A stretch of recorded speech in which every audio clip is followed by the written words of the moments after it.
Hello दोस्तों, welcome to civil Mantra. Video को start करने से पहले दोस्तों आपसे रिक्वेस्ट है, अगर आप चैनल पे नए हैं तो चैनल को जरूर सब्सक्राइब कर लें। आज मैं स्टार्ट करूंगा रियल और प्रैक्टिकल मशीन। क्या हमारी रियल मशीन है और प्रैक्टिकल मशीन क्या होती है, इनके बीच में रिलेशन क्या होता है, वो सारी चीजें हम डिस्कस करेंगे। इसके पहले भी मैंने दोस्तों मशीन से रिलेटेड जो इंपॉर्टेंट पॉइंट थे वो ऑलरेडी मैंने डिस्कस कर दिया है। अगर आपने नहीं देखा है दोस्तों तो जरूर देख लें, ताकि ये वीडियो आपको जरूर समझ में आए। तो हम बात करते हैं रियल और प्रैक्टिकल मशीन के बारे में।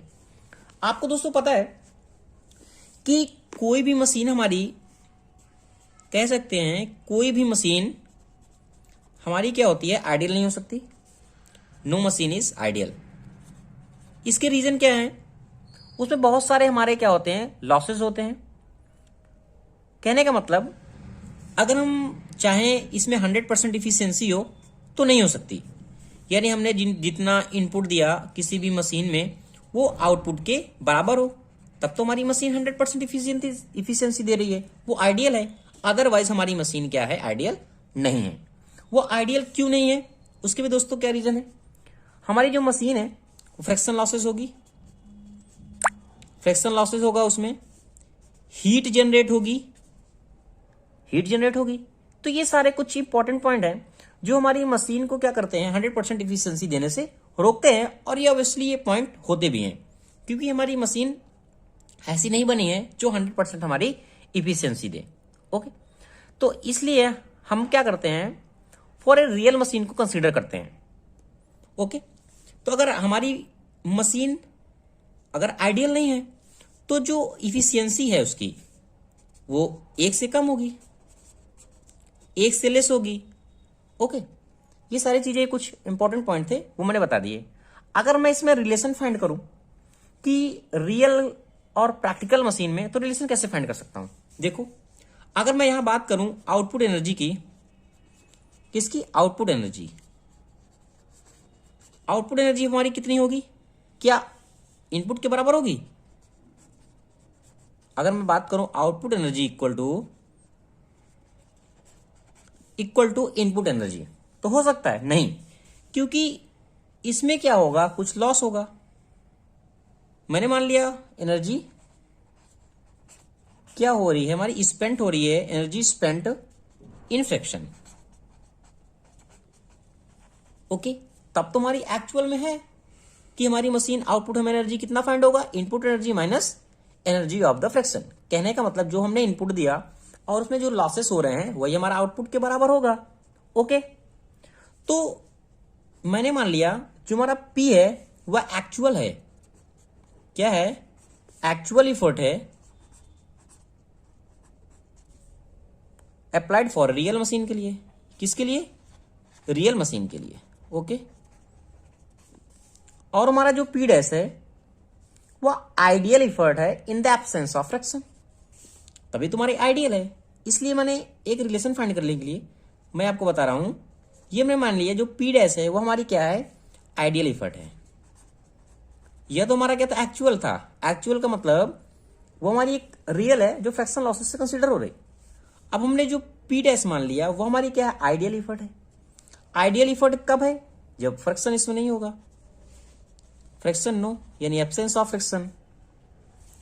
और जो मैंने PF माना ये हमारा क्या है, loss of fraction in machine. क्या है, लॉस ऑफ इफर्ट है इन फ्रैक्शन। ओके, तो अगर मैं रिलेशन की फाइंड बात करूं तो आउटपुट एनर्जी रिलेशन फाइंड कर रहा हूं, तो PF हमारा क्या है, loss of effort in fraction.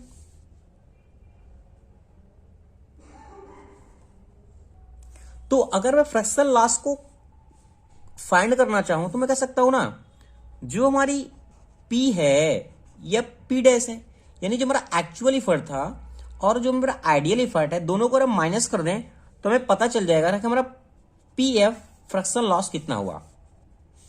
समझ में आया। कहने का मतलब हमारे आउटपुट 10 न्यूटन का मिल रहा है, 10 न्यूटन का मिल रहा है। हमने इसमें जो दिया इनपुट वो 5 न्यूटन का दिया, और इसमें क्या होगा, कुछ फ्रैक्शन लॉसेस भी हो रहे हैं। तो इस तरीके से हमें जो फ्रैक्शन लॉसेस इस एनर्जी में कितना हुआ वो हमें फाइंड करने के लिए क्या करें, हम अगर दोनों को माइनस कर दें, जो हमारा एक्चुअल इफर्ट था हमने कितना एक्चुअल इफर्ट में लगाया और कितना हमारा आइडियल इफर्ट एक्चुअल में, तो हमें पता चल जाएगा कि हमारा मशीन में कितना लॉस हो रहा है। इसी तरीके से ये तो मैंने बात कर लिया एक इफर्ट के टर्म में। अगर मैं इसको डब्ल्यू के टर्म में बात करूं, लोड के टर्म में, तो मैं यहां लिख सकता हूं ना, तुम्हारा जो डब्ल्यू है वह क्या है, एक्चुअल लोड है। एक्चुअल लोड है किसके लिए, रियल मशीन के लिए। सेम सेंस में है दोस्तों, रियल मशीन के लिए। और अगर मैं डब्ल्यू डैश की बात करूं तो क्या कर सकता हूं, ये हमारा क्या है, एक आइडियल लोड है। आइडियल लोड कब होगा, जब हमारा फ्रिक्शन अब्सेंस होगा। इसी तरीके से जो हमारा डब्ल्यू एफ निकल के आएगा वह क्या होगा, लॉस ऑफ लोड हो जाएगा, लॉस ऑफ लोड। तो हम कह सकते हैं जो हमारा रिलेशन फाइंड होगा इसमें, डब्ल्यू एफ इक्वल टू क्या हो जाएगा, डब्ल्यू डैश माइनस डब्ल्यू। अब दोस्तों आपको ये याद रखना है कि हमने डब्ल्यू डैश किसके लिए कंसिडर किया है और डब्ल्यू। एक चीज आपको थोड़ा कंफ्यूजन नहीं करना, यहां मैंने को डब्ल्यू डैश लिया और यहां पी डैश लिया, ऐसा क्यों, क्योंकि ये हमारा क्या एक्चुअल लोड है। हमें जो लोड है ये इफर्ट है हमारा, जो हम इफर्ट मशीन पे लगा रहे हैं, ये हमारा लोड है जो मशीन को एक उठा रहा है, ठीक है, जो वर्क कर रहा है। इसलिए से हमारा W dash minus two W किया हुआ है, ठीक है। अब देखो, अगर इफिशियंसी मैंने क्या बताया था, मैकेनिकल एडवांटेज इक्वल टू क्या होता है, वेलोसिटी रेशियो, ये ऑलरेडी हम पढ़ चुके हैं। अगर मैं देखूं जो मैकेनिकल एडवांटेज क्या होता है, डब्ल्यू अपॉन पी होता है, और ये हो गया हमारा वेलोसिटी रेशियो।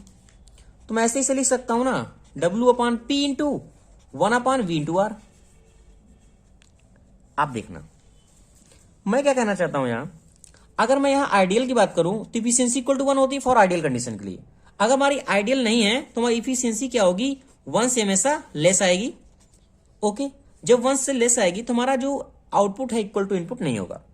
अगर 1 है तो output energy equal to input energy होगा। तो अगर इफिशियंसी 1 है इस कंडीशन में तो क्या हो जाएगा, जो हमारा डब्ल्यू अपॉन पी है वह क्या हो जाएगा, वी आर के बराबर हो जाएगा। ओके, ये कुछ दोस्तों इंपॉर्टेंट पॉइंट है जो आपको याद रखने हैं कि किस कंडीशन में हम कैसे किसी को चेंज कर सकते हैं अगर ये न्यूमेरिकल में पॉइंट आ रहे हैं तो। ओके, अब मैं अगर डिस्कस करूं पी डैश, जो हमारा एक आइडियल इफर्ट है, और अगर रिप्लेस करें पी को पी डैश से, ठीक है, तो अगर मैं इसको पी को रिप्लेस कर दूं पी डैश से तो क्या हो जाएगा, डब्ल्यू अपॉन पी डैश आएगा और ये हो जाएगा वेलोसिटी रेशियो। तो यहां से अगर मैं पी डैश इक्वल टू कहूं तो ये क्या हो जाएगा, W upon V into R. ठीक है, यहां तक कोई भी प्रॉब्लम नहीं है। यहां इसको करने का मेरा मतलब क्या है वो दोस्तों को, अभी हमने एक रिलेशन फाइंड किया था ना, यहां से जो हमारा पी एफ होता है वह क्या होता है, पी माइनस पी डैश के बराबर होता है। अगर ये पी डैश की वैल्यू मैं यहां रख दूं तो मैं कह सकता हूं ना, P minus W V into R होगा, किसके, ये पी एफ के बराबर है। अगर हमारा कोई टर्म हमें कैलकुलेट करना है कि जो हमारा फ्रैक्शनल लॉस इफर्ट क्या है, लॉस ऑफ द इफर्ट क्या है, अगर इस टर्म में हमारा आ रहा है, हमें डब्ल्यू दिया है, वेलोसिटी रेशियो दिया हुआ है और उसका एक्चुअल इफर्ट दिया है, तो हम फाइंड कर सकते हैं कि उसमें लॉसेस कितना होगा। ये तो मैंने बात किया इफर्ट के टर्म में। इसी सेंस में हम बात करते हैं लोड के टर्म में। अगर आपको दोस्तों कहीं भी डाउट है तो आप कमेंट सेक्शन में दोस्तों जरूर पूछ सकते हैं। अब मैं फिर अगर बात करूं आइडियल कंडीशन के लिए, किसकी, आइडियल मशीन के लिए ही, तो आइडियल मशीन के लिए भी हमने क्या रिलेशन फाइंड किया था, जो हमारा डब्ल्यू अपॉन पी है वह वेलोसिटी रेशियो के बराबर है, ये तो फाइंड किया था। अब अगर मैं डब्ल्यू के टर्म में बात करूं, उस लोड के टर्म में बात करूं, तो डब्ल्यू डैश जो is ideal load lifted as A, already हमने डिस्कस किया है। अब मैं क्या करता हूं, यहां डब्ल्यू को मैं चेंज करता हूं, डब्ल्यू की जगह रिप्लेस करता हूं डब्ल्यू डैश को। ओके, तो यहां मैंने क्या दिया, W dash upon P into V into R. यहां से मैंने डब्ल्यू डैश को फाइंड किया, ये कितना हो गया, P into V into R. Okay, अब देखो जो हमारा वेट लॉस था कि हमारा कितना वेट लॉस हुआ, हमने क्या फाइंड किया था, WF equal to W dash minus W। अगर इस रिलेशन को मैं फाइंड करूं तो इसकी वैल्यू यहां पुट कर सकता हूं, तो हमारा जो WF आया वो कितना हो जाएगा, P V into R minus W। कहने का मतलब अगर हमें फाइंड करना है कि कितना हमारा लॉस होगा ऑफ लोड का, तो फाइंड कर सकते हैं P into velocity ratio minus actual जो उसका वर्क डन है, सॉरी लोड है, इस रिलेशन से हम ये फाइंड कर सकते हैं। और यही मैंने बताया जो हमारा PF है वह कि क्या होता है, P minus W upon V into R। ये रिलेशन दोस्तों आपको क्या करना है, याद रखना है। ये ऑलरेडी अभी आपको दूसरे न्यूमेरिकल में मिलेगा। अब देखो दोस्तों, अगर मैं इसको इक्वेशन 1 मानूं, इक्वेशन इसको 2 मान लो, तो दोस्तों देखते क्या है हम कि अगर मैं एक रिलेशन और फाइंड करूं PF के बीच में और WF के बीच में और वेलोसिटी रेशियो के बीच में, ये तीनों के बीच में रिलेशन फाइंड करूं, तो इसको सॉल्व कर लेता हूं। सॉल्व करने से क्या हुआ, इसको मैंने सॉल्व किया, ये हमारा क्या PF है, ये V इंटू R निकलेगा, और ये P effort velocity ratio minus W, यानी इसकी वैल्यू की जगह हम ये पुट कर सकते हैं, यानी PF into VR into WF। कुछ समझ में आया? कहने का मतलब जो हम ये loss of load come find कर रहे थे और ये लॉस ऑफ इफर्ट फाइंड कर रहे थे यहाँ, ओके, अगर हमारी कोई ऐसी कंडीशन आ रही है जो दोनों तो हमें पता है कि लॉस दोनों का कितना है, अब वेलोसिटी रेशियो फाइंड करना है या फिर तीनों में रिलेशन है, कोई भी एक टर्म फाइंड करना है, तो हम यहां से क्या कर सकते हैं, फाइंड कर सकते हैं इजिली। ओके, समझ में आ गया। अब हम बात करते हैं इफिशियंसी की। अब हम आते हैं अपने टर्म में इफिशियंसी के बारे में थोड़ा सा। इफिशियंसी हमारी क्या थी, W अपॉन P थी, ये वेलोसिटी रेशियो का, ये रिलेशन ऑलरेडी हम पढ़ चुके हैं, फाइंड किया था। अब देखो थोड़ा सा मैं चेंज करूंगा, क्या चेंज करूंगा, देखो अब हमें पता है W अपॉन P, वेलोसिटी जो हमारा रेशियो है इसको मैं W अपॉन P डैश लिख सकता हूं बिल्कुल, क्योंकि इसके पहले हम लोगों ने फाइंड किया था ना कि हमारा जो W अपॉन P है वह VR के बराबर आया था, ठीक है। तो इस तरीके से ये 1 अपॉन VR P डैश की टर्म मैंने फाइंड कर लिया। अब इसको मैं क्या लिख सकता हूं, P अपॉन P डैश। यानी कहने का मतलब जो हमारी इफिशियंसी है वह हमारी क्या है, जो हमारा एक्चुअल इफर्ट है और हमारा जो आइडियल इफर्ट है दोनों का रेशियो है।